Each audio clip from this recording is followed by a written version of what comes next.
Welcome to Guitar Radio Show, the show dedicated to the guitar player, guitar maker, gear builder, and purveyors of such items that you may not know about, but should. Here's your host, Mark Davin. Now I'm hitting record. Oh. All righty then. So G&L... Well, since it's unexpected, I do not know if I'll get interrupted. That's fine. Nobody knows that I'm on, but that's fine. I'll do impromptu. So G&L is dissolved. No more. No more. Fender has purchased G&L, and what I know so far is that they have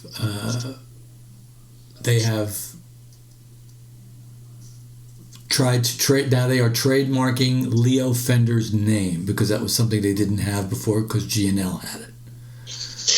Now, my question is his wife still alive? Because she used to sign all the G&L paperwork. That was like don't the gimmick. believe she is. Let's see here. Because I wonder if she has the rights to his name. Let's see. Whoop, you there? Oh, I lost him. Hang on, let's do that again. Call Rob. Oh, there he is.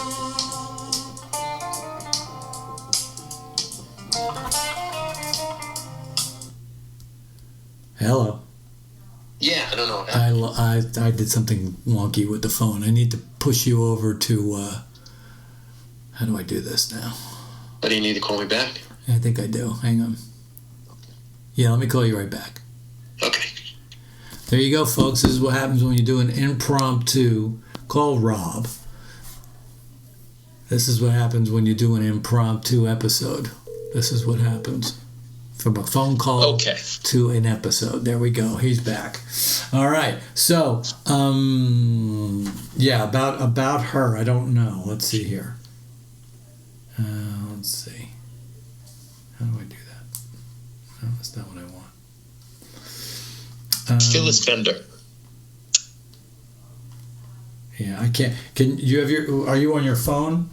I'm on my phone. I can run if you want to. No, don't do that. Hang on a second. I was just trying to do this through my phone. That's what got us disconnected in the first place. So, I was going to say, I can get my iPad, though, so I can look up. Yeah, it's fine. I'm doing it right now. Let's see here.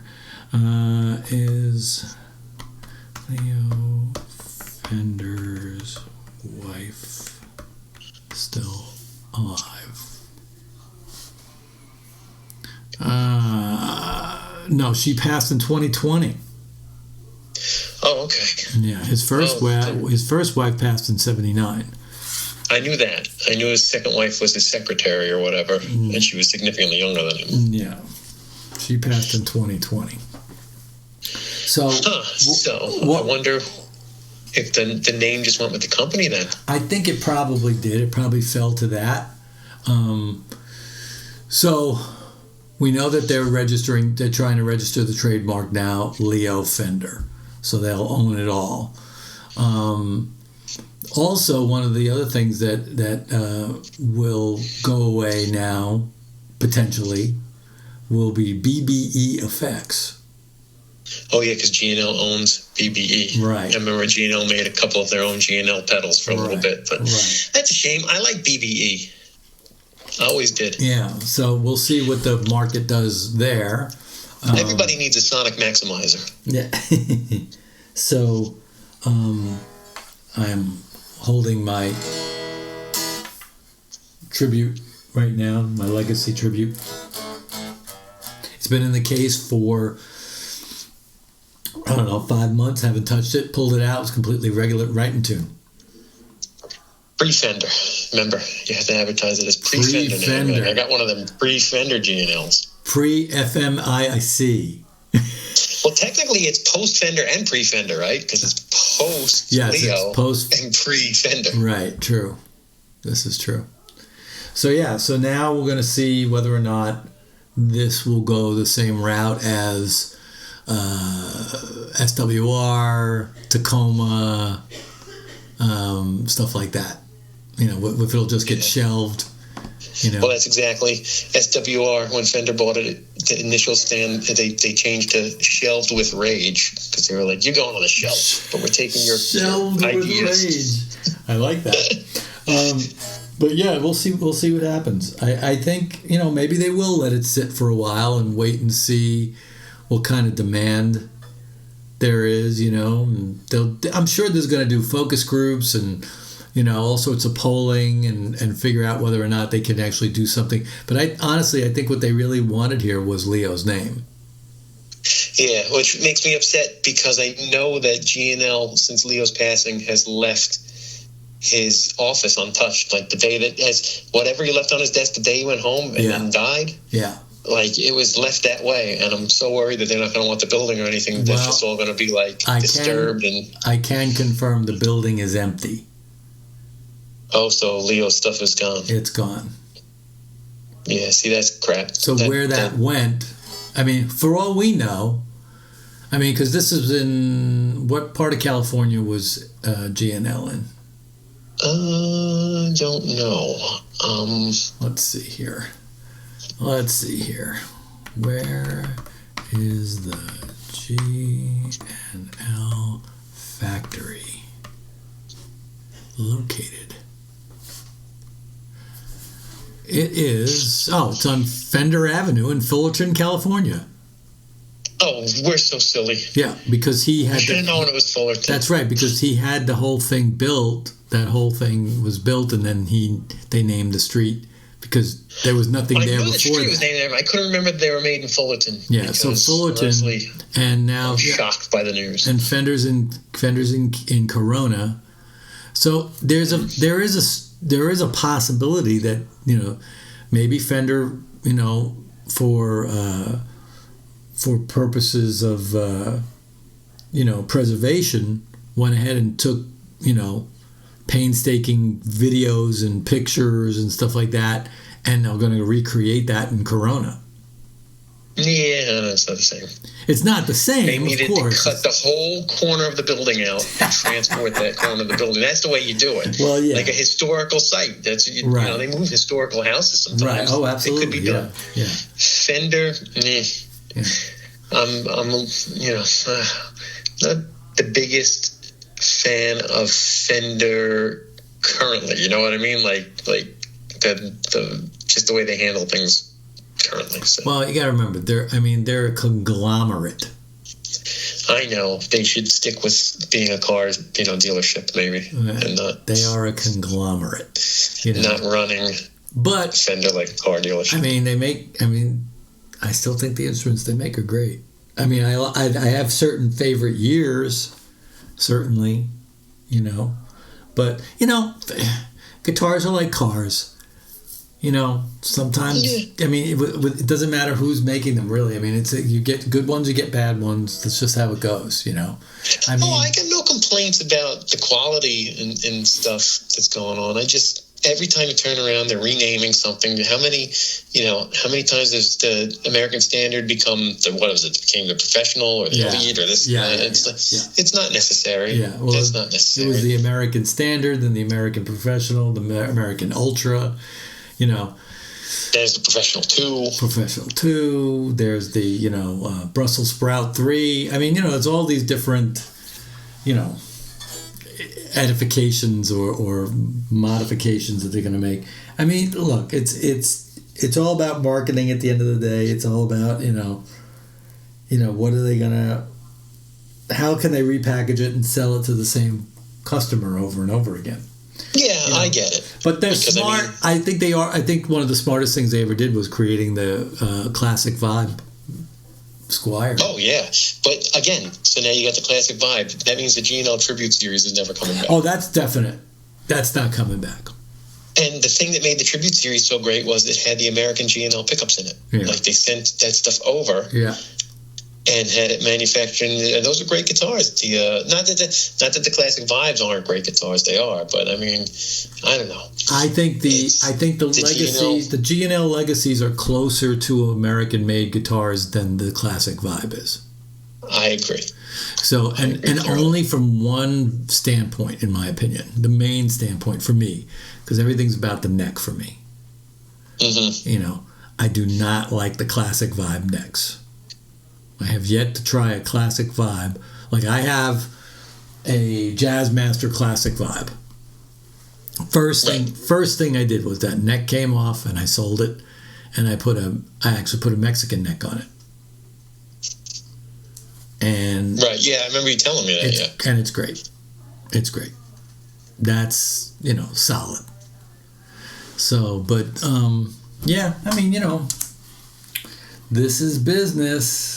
I know. I think it's just that they got a history of shelving stuff, or what they're going to do is like they did. They're going to take what they want from it. Maybe they'll sell the brand off, but I'm guessing they'll just be shelved forever. Maybe. Who knows? Maybe at some point, maybe it'll go to a.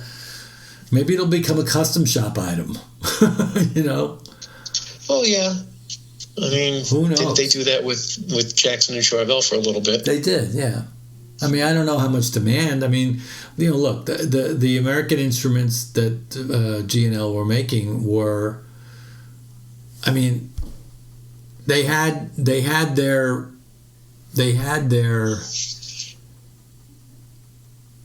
followers, and their followers were usually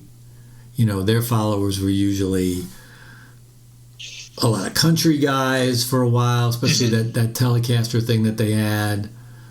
Some blues guys, some metal guys. I mean, most notably probably would be Jerry Cantrell. Yeah. I would say the most notable G&L players in my mind are Jerry Cantrell, Will Ray, and the Helicasters. Yes, absolutely. They all had signature ASATs. Right.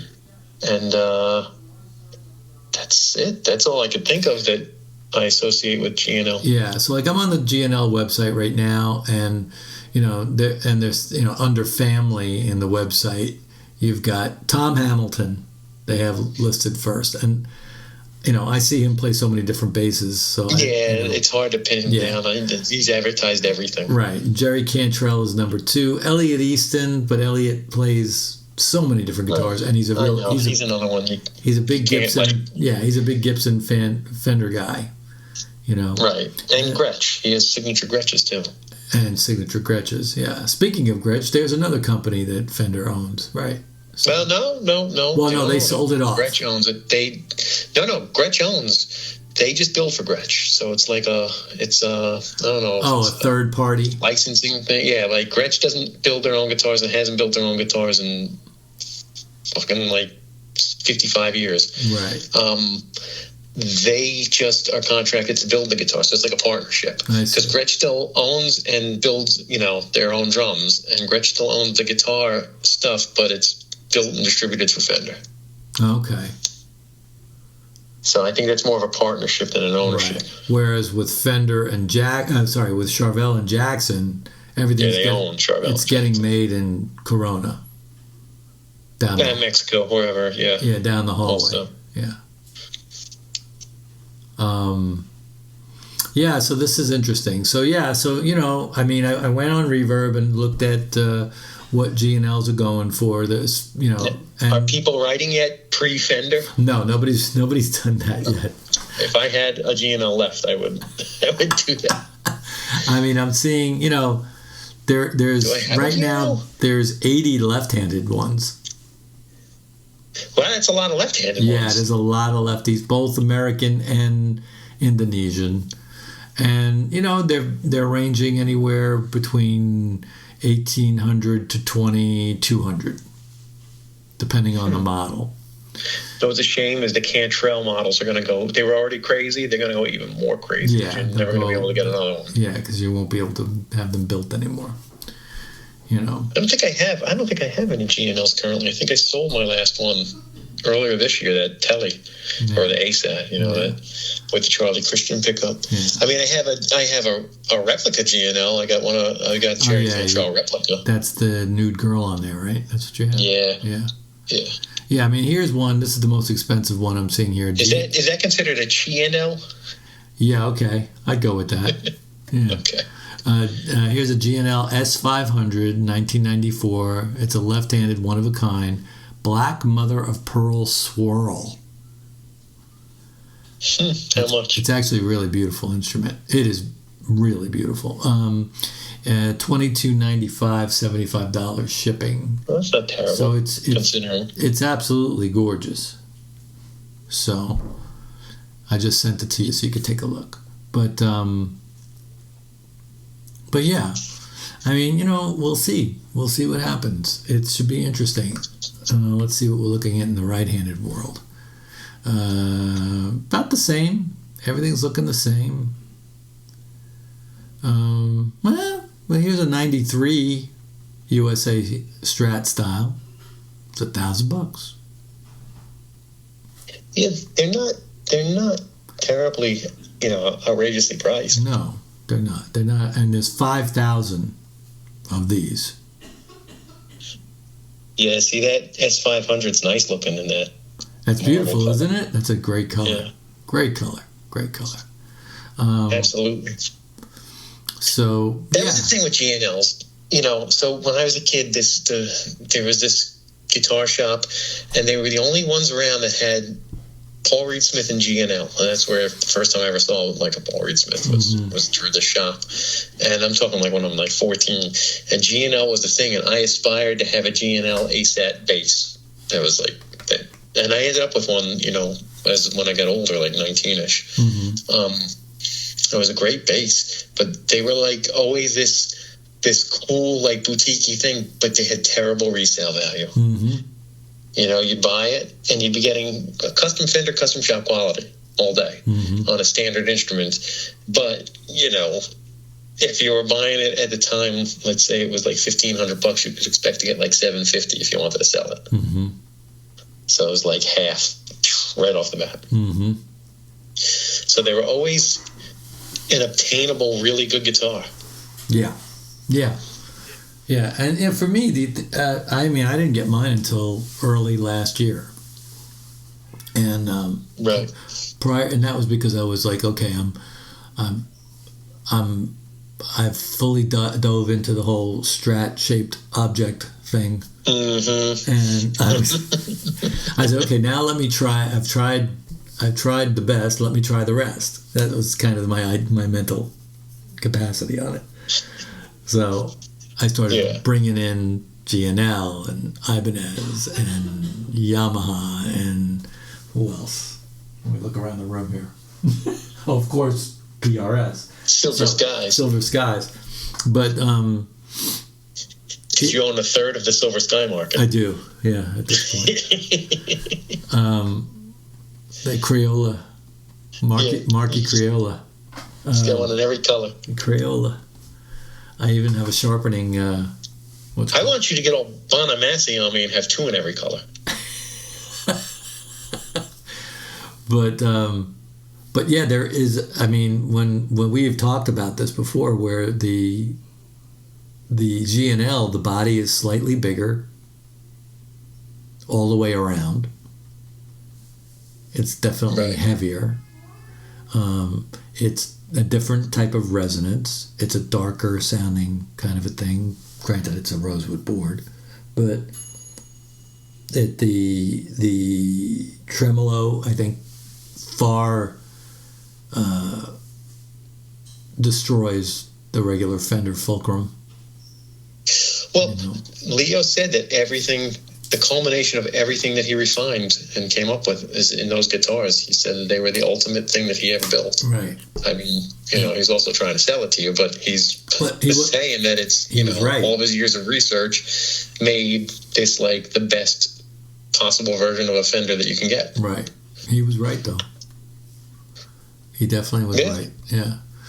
They just never hit the mark that they could have hit. And honestly, I think there were two things for me from an aesthetic standpoint.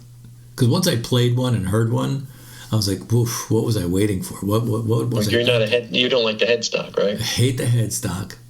I like the headstock from an aesthetic standpoint, and that very flowery looking bridge. Now, mind you, I think that's part of the reason why the guitar is very resonant. It's got a lot of meat, right? But it's shaped really oddly, and it just looks different. You know what I mean? So once I was able, it's got extra mass to it and everything. A lot more mass. Yeah, it's that's why heavier, it's thicker. Done that way. Yeah. and Sustained. that's why it sounds so good. It sits so differently in a mix than any other guitar that I own. It's fascinating. Yeah. But yeah, we'll see what happens next. It should be really interesting. And here now I'm looking on Reverb at BBE.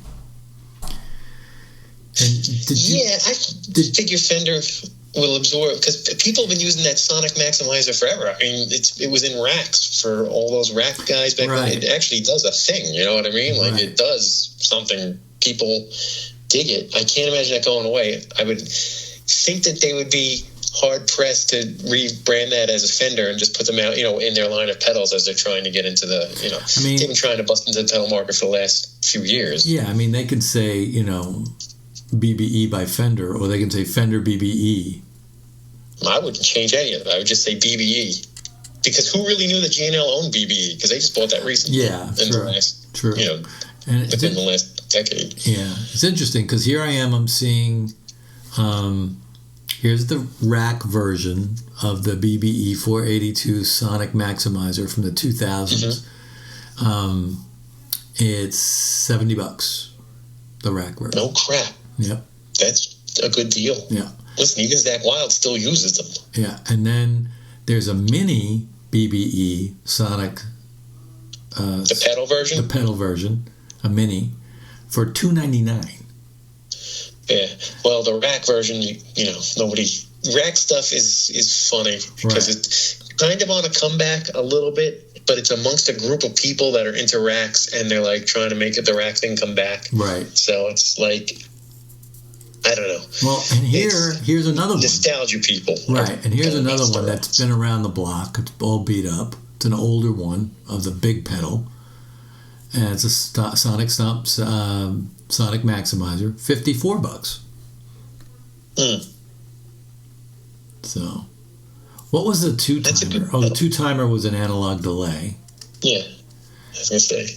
Then they had the Boosty Grande, which was a boost, and they had the GT, I think it was called. It was a black pedal with a racing stripe. I had that. It was a rat. American Metal. Yeah. That was actually pretty good because it's just a rat. Yeah. But once again, if you want a rat... I bought that on a Guitar Center Black Friday sale. Oh, God, it'd be like 15 years ago. For like $19. Wow. It was crazy. Wow. It was like the doorbuster. That was when I, would get up and want to bust down doors. My wife is huge into going Black Friday shopping, so she's wake my ass up at like 4 a.m. Like, I'm like, well, which ones you going to? It's like, this one, like, Guitar Center's in that parking lot. Okay, let's go bust some doors down. I go bust Guitar Center down. No, I'm sorry, that was Sam Ash's doorbuster deal. No, one of them. They were in the same parking lot. But I busted both those doors down and bought whatever crap. But like 15 years ago from one of them, I bought it for like $19. And it was a rat. Yeah. And it was a $19 rat, and it was pretty good. Yeah, this is interesting. So then there's the two-timer, like I said, the BBE Crusher distortion. There was the Blacksmith distortion. Here's another Crusher, but it's in black. And these are cheap. These are $55, $60. Orange Squash. I don't know what that is. What is that? That's a compressor. Probably a compressor. $149. High-end, low-end boost pedal model. It's the Stinger, $69. Their claim to fame was the Sonic Maximizer, though. Yeah. So I would hate for that to go away. Yeah. Isn't it sad that we think of that with Fender? Like, as soon as they buy something like crap, it's going away. Well, it doesn't. I mean, I think sometimes being a curator of this stuff, that later on we can see it down the road. It's I don't think SWR is ever coming back unless they sell it off. We won't see Tacoma. No. Well, that's interesting because that started out as George Groon's project, right? That was George Groon. Was that when he was partnered with Guild? Was it Guild? I don't know, because I know that Eddie Van Halen played those acoustics, and because I think it was him and George Groon, and maybe it was Guild that was building it for them. But because I know that George Groon was heavily involved with Guild. It might have been Guild that was building them, because the reason that Fender acquired that is because Fender is not known for building acoustic guitars. So they bought Right. Guild and Tacoma, hoping to get into the acoustic guitar market. Right. So, and then Tacoma went to the wayside, and Guild was around until they sold it, a few years ago to Cordoba, within the last decade. Right. Interesting. And I think it changed hands again. Yeah. Well, we'll see. I mean, I think that we may never hear anything again about this brand. Both BBE and I think BBE has more of a chance than G&L does of being heard from again. Might just get sold off. It could. I mean, yeah. I mean, once they own, like I said, I think the big thing here is getting that name, getting the Leo's name. Oh yeah, yeah. Well, that's 100%. I wonder what will happen to the employees that work for G&L that were, furloughed. I have no idea. So, well, maybe they'll go and start their own company. Yeah, like some of the Breedlove people did and everything. Well, like Shishkov did, right? Yeah. He's still in Connecticut, I believe, doing his thing. Yes, he is. I'd love to have him on the show. Have you ever reached out? No, I haven't. I really need to do that. You should, because you're a guy. He's a Hamer guy. That'll be fun to listen to. That would be a fun conversation, I think, yeah. But, so yeah, I mean, I have to say, even towards the very end, when I first got this Legacy, it didn't come with a bar. I got it really cheap. I mean, I got the guitar incredibly inexpensive. Mm-hmm. But it didn't come with a bar, and I was like, man, I really want to see what this bar is all about, So I reached out to them, and I said, hey, can you furnish me with a lefty bar? And $28. And when I got the thing, I was like, the quality on here, I was like, there's no way that, this must have cost them an arm and a leg. They can't be making much money on this bar. Right. Yeah, maybe they were working with narrow margins. Maybe.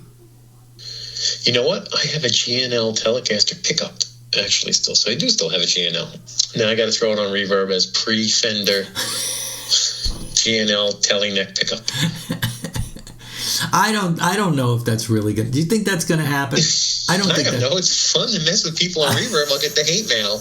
They'll be like, you're such a dick listing this pre-Fender, blah, blah, blah. Like, remember when we did that? I bought that Third Man pedal. Would you put it up for $1,000? For $1,000. And so many people were like, we hate you. And then I write them back like it's a joke, and they're like, "Oh, it's hysterical!" And it's hysterical, viewer. That is funny. Oh, goodness gracious. Well, all right. Anything else you want to say about G&L? Rest in peace, G&L. Yeah, it was nice knowing you. Yeah, I mean, it was. Yeah, I mean, they really did make a. I mean, for a while there in the 80s, right? Didn't they really...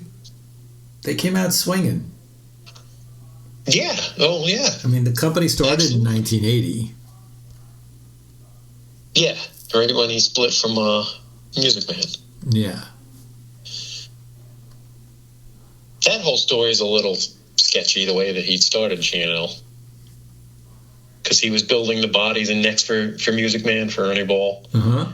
Then he split off from them, was building the bodies and necks, and then stopped. I mean, for a bit, I think Jackson built the bodies and necks for them while they were getting themselves situated. Yeah. He stopped and started building his guitars. Yeah. It's interesting. The website's still up. Yeah.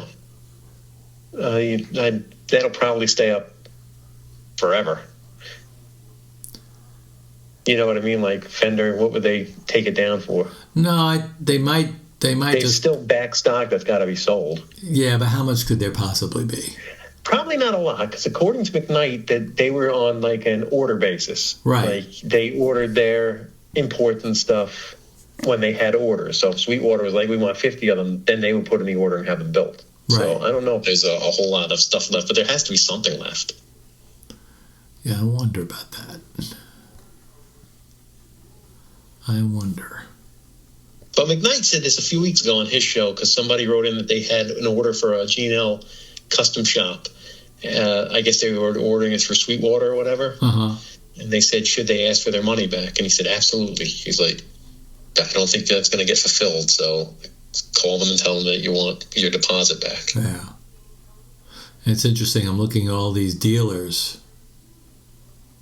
Mm-hmm. That is Cornerstone Music in Florida, Killer Burst in Connecticut, Ray Hill Audio, Todd's Music Express, Tulsa Guitar Company, Wolf Guitars, Tone Shop Guitars. It goes on and on and on. There was probably about 18 or 19 of them that were involved in the custom shop. They were custom shop dealers. Was Casino a custom shop dealer? For them? Yeah. No. I feel like Baxter told us he dealt with G&L. Let's see here. I could be wrong.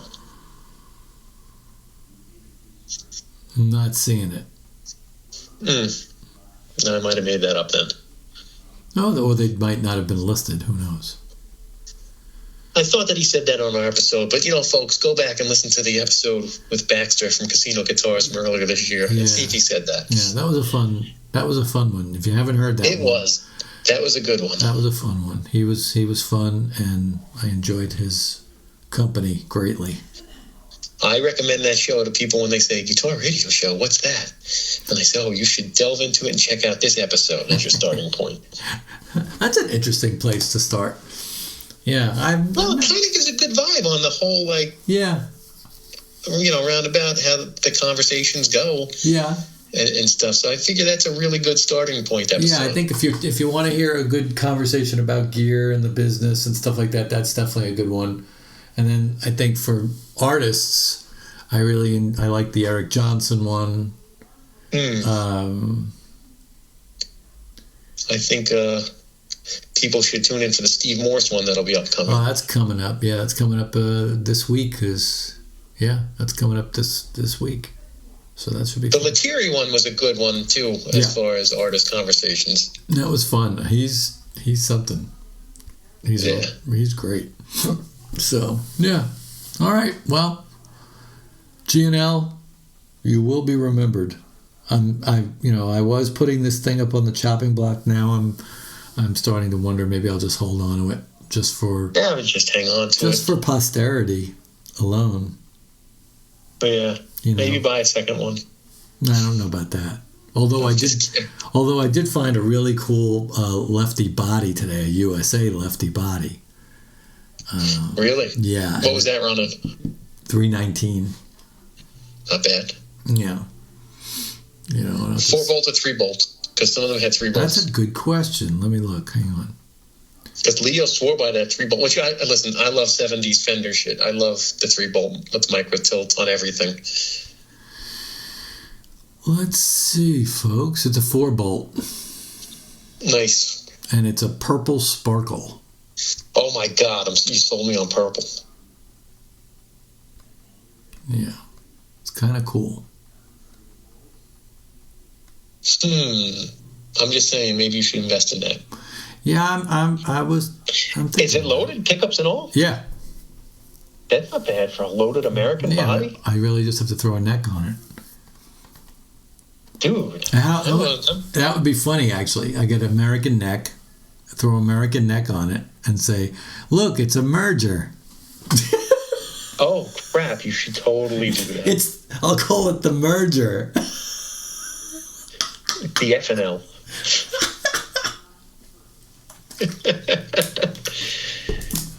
That's funny. You should really consider that body. Yeah, I'm thinking about it. That would be a good project. Yeah. Like I know you love doing that. Yeah. I mean literally. Neck, otherwise literally, all it needs is a neck. That's all. So it would be interesting to play it with a different neck because this is a very slim. This is a very very slim neck. Would you take a righty neck and flip it over? That might be fun.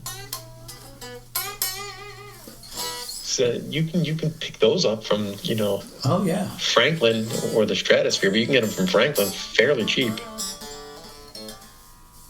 Yeah. Huh. That's a cool thing. You should possibly do that project. Yeah, I might. Rabbit. I might. And then you could share it with all the listeners. Yeah, share it with everybody and say, this is my merger guitar. Or no, my acquisition. The acquisition.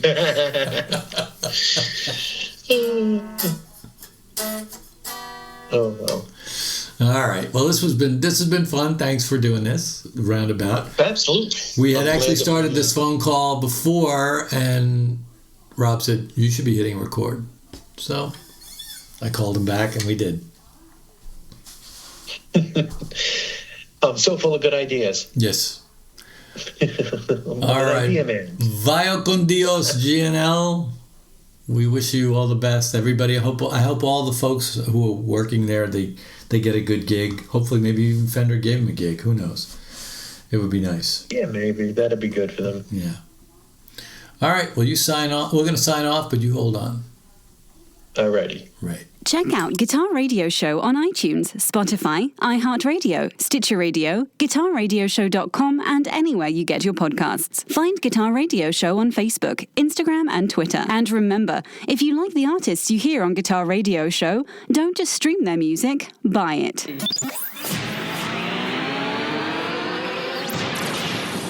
GRS Productions.